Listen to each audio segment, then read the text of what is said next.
Que prazer apresentar o sétimo e último episódio da série especial MOVE, do podcast Fala Engenharia. Eu sou a jornalista Mari Lapinski e neste espaço tivemos a oportunidade de conversar sobre as equipes de mobilidade da Escola de Engenharia que integram o programa MOVE. Hoje vamos conversar com Pedro Arthur Bueno, que é estudante de Engenharia Física e capitão da equipe StartChe do MOVE URGS. A StartChe é uma equipe que projeta e constrói protótipos de robôs tipo mini sumô e seguidor de linha. O MOVE é o programa de apoio que organiza e integra as equipes da Escola de Engenharia da URGS que participam de competições de mobilidade, além de fornecer condições para que essas equipes desenvolvam seus projetos e se destaquem no cenário nacional e internacional. Além da StartChe, outras 6 equipes integram o programa MOVE: a Tche Baja, a Nautilus, RS Racing, Bagual Racing, a Pampa Aerodesign e a Power Racing. Pedro Arthur, muito obrigada por participar do podcast. Seja muito bem-vindo. Muito obrigado pela oportunidade de estar aqui, podendo falar um pouquinho sobre a equipe. Nós da equipe agradecemos bastante por esse convite também. A StartChe projeta robôs para competições, enfim, e eu gostaria que, para quem não está familiarizado com essas categorias, tu poderia explicar o que são esses protótipos e como que eles funcionam? Hoje em dia, a nossa equipe ela tem 3 formatos. São 3 modalidades que a gente está inserido. É uma estrutura da equipe que a gente usa para poder não só o pessoal aprender, porque a gente não faz nenhuma discriminação, assim, né? Se a pessoa quiser entrar e ela, eu não tenho nenhum conhecimento prévio sobre como que se faz um robô, nunca construí um robô ou algo do gênero. Eu tô recém no primeiro semestre. A gente deixa super aberto para a pessoa poder entrar na equipe igual, porque a gente tem um método de ensino. Toda vez que alguém entra na equipe, a gente faz 5 oficinas com ela para ela aprender. E aí depois a gente ensina as nossas 2 primeiras modalidades iniciais, que é o modelo seguidor de linha, que é um robô que a gente constrói. Ele tem um desafio, que é usar sensor de luz para detectar e seguir um caminho. Então ele vai fazendo um trajeto em cima de uma linha que foi pré-determinada. O critério garante que esse robô é o melhor, ele tiver o menor tempo para completar um percurso. Então normalmente são robôs autônomos, e eles seguem uma linha tracejada no chão. Outra modalidade que a gente participa, que a gente considera tipo a nossa modalidade de começo, assim, para ir se familiarizando com a robótica, é o mini sumô. É um robô que é no máximo de 500 gramas, fazem uma luta no mesmo estilo do sumô, que é tipo tirar o oponente de dentro do ringue. A gente usa ele no formato remoto control, que é por rádio, né? É um controle que eles apertam e inicia a luta, a gente não controla necessariamente o robô. Então a gente começa com essas 2 modalidades para a pessoa se familiarizar com montar um robô, fazer a estrutura dele e tal. A gente avança para outra, que daí começa a virar uma coisa muito mais complexa, que tem uma construção, que daí a gente chama de peso fada, que é o nosso robô. Tipo assim, ele é um robô de combate muito pequenininho, ele é um robô de 150 gramas. O objetivo da equipe sempre foi fazer robôs de combate, né? E ele é o nosso começo, sim, a gente tá caminhando agora, mas tipo assim, ele tem 150 gramas. O objetivo dele, como é um robô de combate, é fazer o outro ficar incapacitado. E aí, normalmente, são robôs muito pequenininhos e rápidos, assim, né? E como é que funcionam as competições que vocês participam e quais os principais desafios que tem nelas? Diferentemente das outras equipes que já passaram aqui no podcast do MOVE, a gente tem um range muito maior de competições. Então, na grande maioria delas, o que é o grande desafio é a gente conseguir desenvolver uma estratégia de programação em que a gente consiga ter uma estratégia que tipo, nos garanta que o que a gente desenvolveu, né, o robô, o formato que tem o nosso robô, o jeito que ele vai agir, seja o mais adequado para nos garantir a vitória, assim. Um exemplo, ano passado a gente ganhou a competição do Salão de Robótica de Curitiba e a gente percebeu que a estratégia que a gente teria que usar para poder vencer naquele campeonato era como o nosso robô era muito mais baixo em relação aos outros robôs que competiam. A gente percebeu que a nossa estratégia seria esperar eles nos atacarem e aí sim a gente empurrar. Então, o que nosso robô fez foi ficar girando no ringue, como se estivesse procurando, assim, o outro robô. E aí, quando esse outro robô viesse bater na gente, aí sim nosso robô entraria, tipo, como se fosse em modo de ataque, e aí sim começaria a empurrar outro robô. Porque a gente percebeu que, tipo, se a gente fosse direto nele e tentasse fazer um contato, tipo, super frontal, a gente não ia conseguir. Ele era muito maior. A gente percebeu que ia ser mais fácil de estabilizar os outros robôs quando a gente pegasse eles logo, a gente já estando em movimento, ia ser muito melhor pra nós, assim. Daí a gente acaba pegando o robô de lado. A gente tem que analisar contra quem é o nosso combate, né? No caso, quando for o sumô, pra ver qual vai ser o melhor.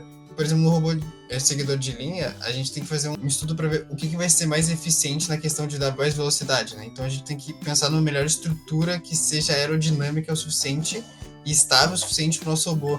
Não só fazer o trajeto o mais rápido possível, mas, tipo assim, a gente conseguir manter que ele faça muito bem o trajeto, né? Os projetos desenvolvem uma tecnologia, assim, bem avançada. Como é que vocês lidam com o desenvolvimento técnico? Quais estratégias vocês usam para manter os robôs competitivos sempre? O que acontece? Dentro da nossa equipe, a gente criou uma divisão. A gente tem tipo um setor da equipe que a gente chama de testers. A função desse setor é basicamente assim, a gente vai estudando componentes novos, baterias novas, peças novas, formato, tipo de filamento novo, e a gente vai enviando para esse setor e eles vão fazendo testes pra gente. De tempos em tempos a gente testa baterias novas, a gente vai testar tipo de programação de Arduino específico, então a gente tem essa equipe dedicada a isso, assim, testar novos componentes para que a gente consiga começar sempre usar o que se adequa melhor ao nosso projeto. Pode contar como que está estruturada a equipe da Startee, além desse setor que tu comentou? Quantos membros vocês têm atualmente? Quais cursos eles são? Hoje a gente tem 29 membros e eles estão bem divididos entre curso de automação e controle, nunca lembro agora, certo? Tem bastante gente da programação também. Depois tem algumas pessoas da engenharia mecânica e aí depois tem uma pessoa da engenharia física só, que sou eu. O que acontece? Tem muita pessoa da automação devido à equipe ter sido criada por 5 pessoas que eram da automação. Eles tiveram a iniciativa de criar e tal, então no comecinho ali ele era muito o pessoal que se conhecia da automação que foi se juntando mais e mais e aí construindo toda a equipe, assim. Eu acho que de 2023 em diante que começou a mesclar mais, assim, que a gente começou a colocar o pessoal de mais cursos variados, começou a variar, não só aumentou a equipe também, mas a gente variou bastante, assim, na questão de curso. O que a gente faz, como a modalidade seguidor de linha e a modalidade de sumô, elas são uma coisa para tipo, te introduzir na robótica, né? A gente separou a nossa equipe, 2 robôs de sumô. Então, a gente tem 5 pessoas em cada equipe fazendo um robô de sumô diferente. A gente tem a equipe que tem o pessoal que faz os testes para os novos componentes, para as peças que a gente vai usar mais para frente. E aí tem uma equipe de seguidor de linha. O que acontece? Como é um pouco mais complicado o robô peso fada, hoje em dia quem faz ele são os capitães de cada uma dessas 4 equipes que eu falei. São eles, junto com a vice-capitã e eu, o capitão, nós fazemos o robô peso fada daí, para que a gente possa se preparar para quando esse pessoal estiver interessado, a gente já consiga estar pronto para mostrar para eles como fazer. Desde quando você faz parte da equipe? Como é que foi a tua trajetória até assumir o papel de capitão da Startee? A equipe foi criada em 2020, e aí, teve toda a questão da pandemia e tal. Eu entrei na equipe em 2021, muito próximo da época que a equipe estava entrando no MOV. Então eu entrei um pouquinho, logo em 2022 eu entrei no final de 2021, né?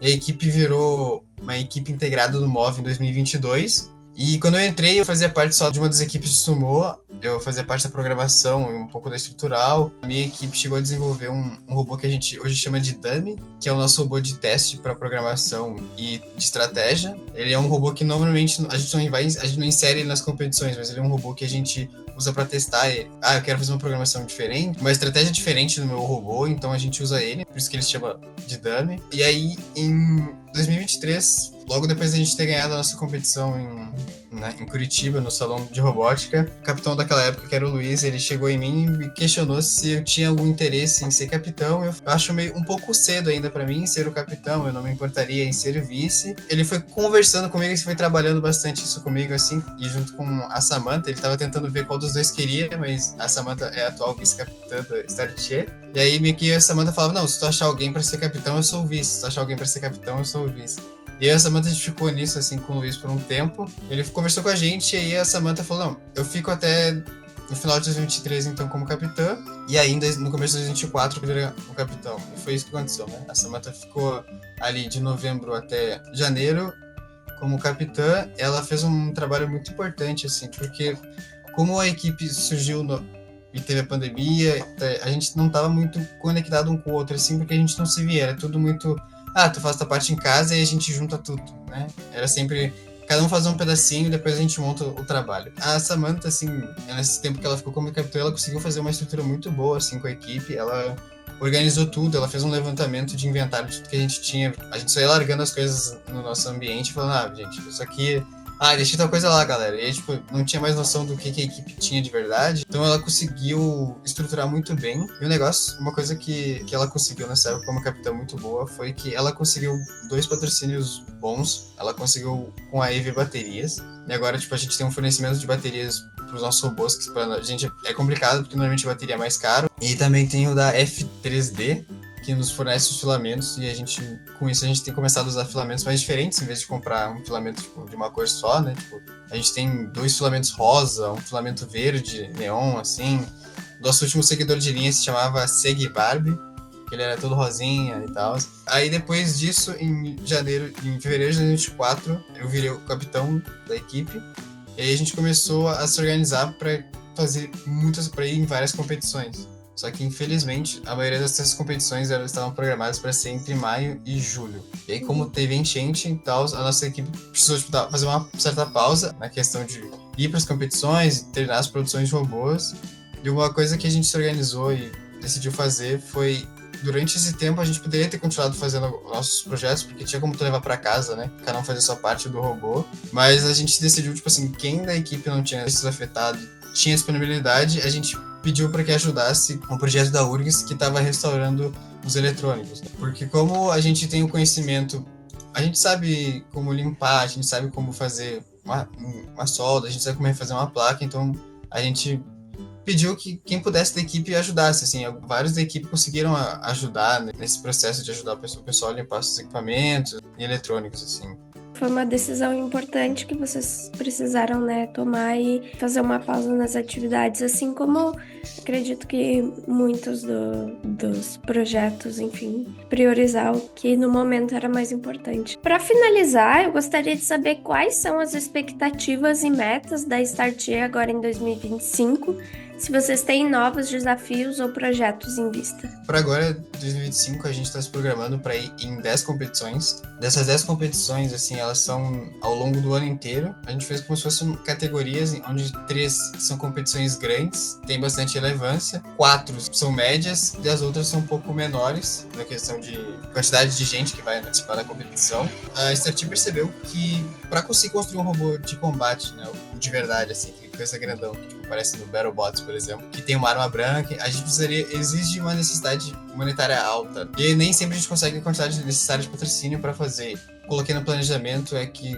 a gente vai fazer vários robôs e a gente vai levar eles para competir. Como não existe um limite de robôs que pode ser inserido numa competição, tipo, uma equipe pode levar 8 robôs se ela quiser, a minha ideia é levar, pelo menos em cada competição, levar 5 robôs de cada modalidade, pra gente tentar garantir primeiro, segundo e terceiro lugar. E com isso, a gente consegue se organizar melhor e ficar muito mais bem visada para que a gente consiga patrocínios maiores e a gente consiga começar o projeto de construir o robô de combate. Desde que a equipe foi fundada lá em 2020, o objetivo da equipe sempre foi atingir essa questão de ir construir robôs de combate. Tem os robôs de combate, até foi desenhado, ele foi planejado, mas o projeto dele foi abortado por causa que o orçamento que se faz necessário é muito grande, tanto para comprar os materiais quanto produzir algumas coisas, e tipo, ele entra numa luta, ele sai danificado, precisa refazer algumas partes, então você precisa se aplicar bastante dinheiro para poder se construir. Nosso planejamento para 2025 é gerar isso, assim, tipo, a gente conseguir fazer com que a equipe seja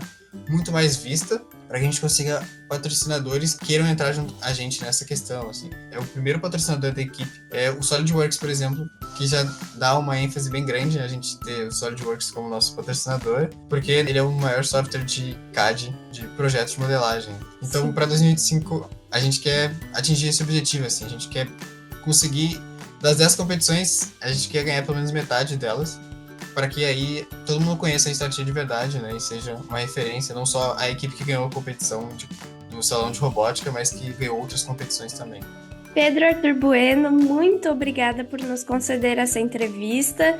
Nós parabenizamos a ti e aos demais membros da Startchê pelo trabalho que vocês vêm desenvolvendo, pelas conquistas, e desejamos aí muito sucesso nas competições e nos projetos futuros. Muito obrigada. Não, eu que agradeço por essa oportunidade de vocês, hein, pelo convite. Agradeço tanto ao MOV quanto à Escola de Engenharia por ter nos convidado, vocês também. Muito obrigado, assim, por tudo. Obrigada.